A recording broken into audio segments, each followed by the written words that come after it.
Welcome to our channel Crime Loom, the place where true crime stories come alive. In 1974, a strange and unbelievable story shocked America. Patty Hearst, a 19-year-old college student from one of the richest and most powerful families in the country, was suddenly kidnapped from her apartment in California. Her family expected a ransom demand, but what came next stunned the entire nation. A small militant group claimed responsibility and began releasing tapes of Patty, speaking in a frightened voice. But only weeks later, she released another message, this time sounding completely different. She said she had joined her captors. Soon the world saw photos of her holding a gun during a bank robbery. People everywhere asked the same question. Had she been brainwashed, or had she chosen this new life? This is the story of Patty Hearst, the kidnapping that made the world wonder who she truly was, victim or accomplice. In 1974, America watched a story unfold that felt too strange to be real. It was the story of Patty Hearst, a young college student from one of the most powerful families in the country. She was the granddaughter of William Randolph Hearst, the newspaper tycoon whose empire shaped American media. Patty lived a quiet life in California, far away from the wealth and fame her last name represented. But in February of that year, everything changed. Her name would soon be known in every home, every newspaper, and every TV station. And the world would soon wonder, was she only a victim of a kidnapping, or did she become an accomplice? Patty was 19 years old and living in Berkeley with her fiancé. On the night of February 4th, she was returning home after running errands. They had barely settled into their small apartment when there was a loud knock at the door. Before they could react, several armed people forced their way inside. They grabbed Patty, beat her fiancé, blindfolded her, and dragged her out to a car waiting outside.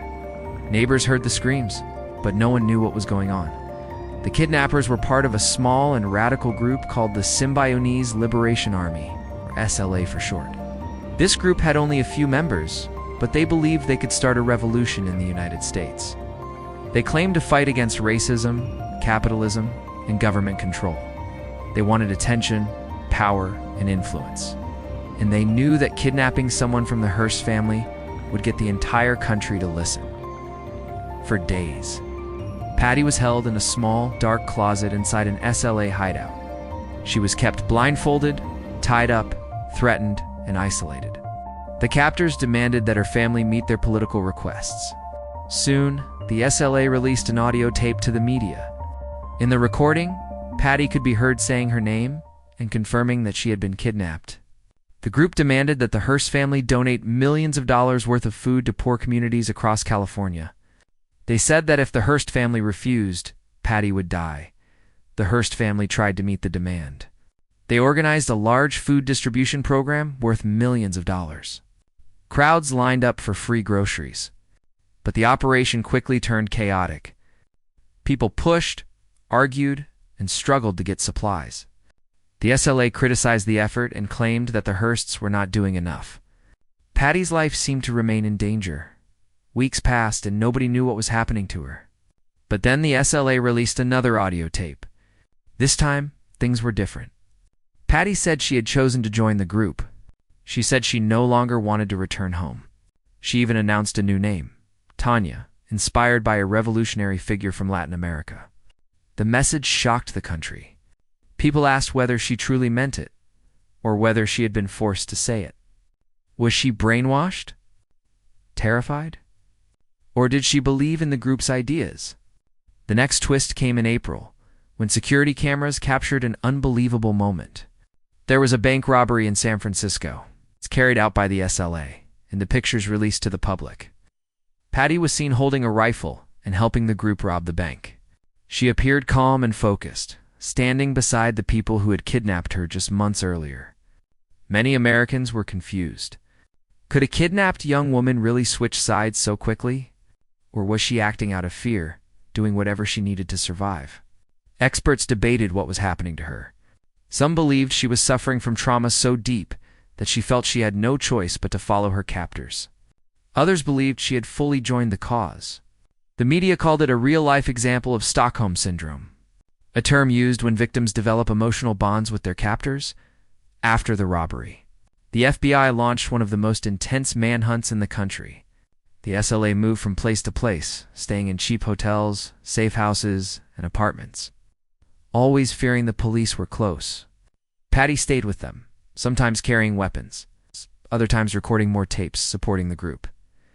In May of 1974, several SLA members were found in a house in Los Angeles.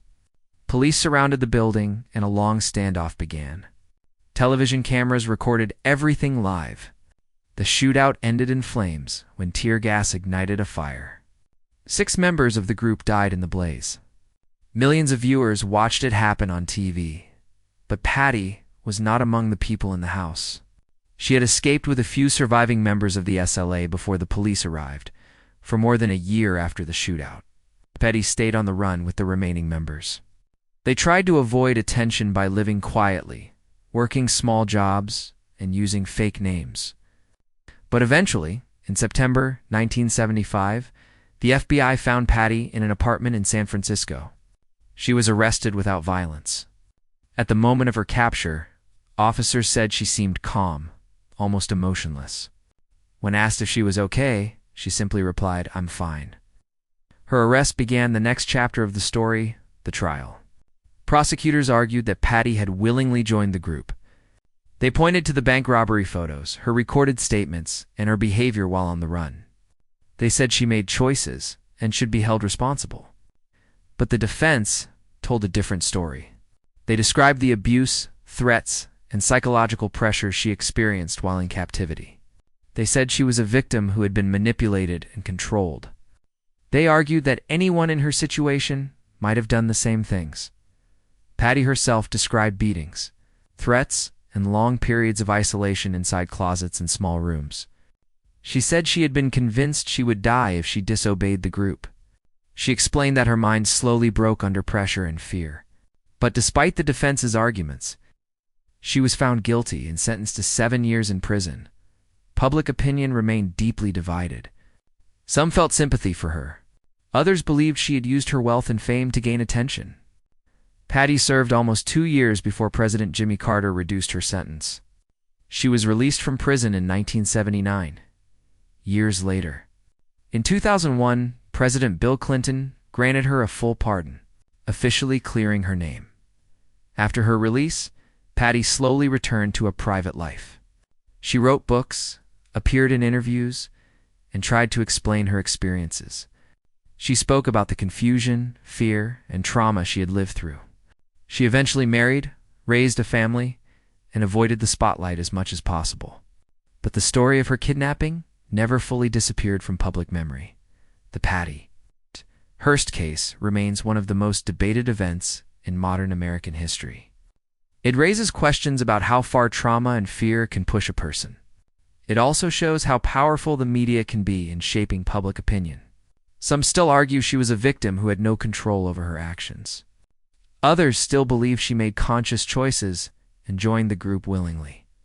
Even today, decades later, the case is studied in psychology classes, law schools, and discussions about the effects of kidnapping and coercion. It remains a strange and unforgettable chapter in true crime history, filled with unanswered questions and complex emotions. The story of Patty Hearst continues to challenge people to think about what they would do in a moment of extreme fear and isolation. Would anyone behave differently under the same pressure? Did Patty join her captors out of belief, survival, or fear? Each person who hears the story may see it differently. And maybe that is why the case still fascinates the world. It is not a simple story of right or wrong, victim or accomplice. It is a story of a young woman caught in a situation darker and more confusing than anything she could have imagined. And it is a reminder that sometimes the truth can be far more complicated than it appears. The Patty Hearst case remains one of the most confusing and debated stories in American history. Even today, people still wonder what truly happened to her during those long months in captivity. Was she acting out of fear, or did she really believe in the group that took her? Only Patty knows the full truth, and maybe even she doesn't remember it clearly after so many years. What is certain is that her story changed the way the world thinks about kidnapping, trauma, and control. It showed how quickly a life can turn upside down, and how complicated the human mind can be under pressure. Her case will continue to raise questions for generations. For watching more amazing videos like this, subscribe our channel Crime Loom.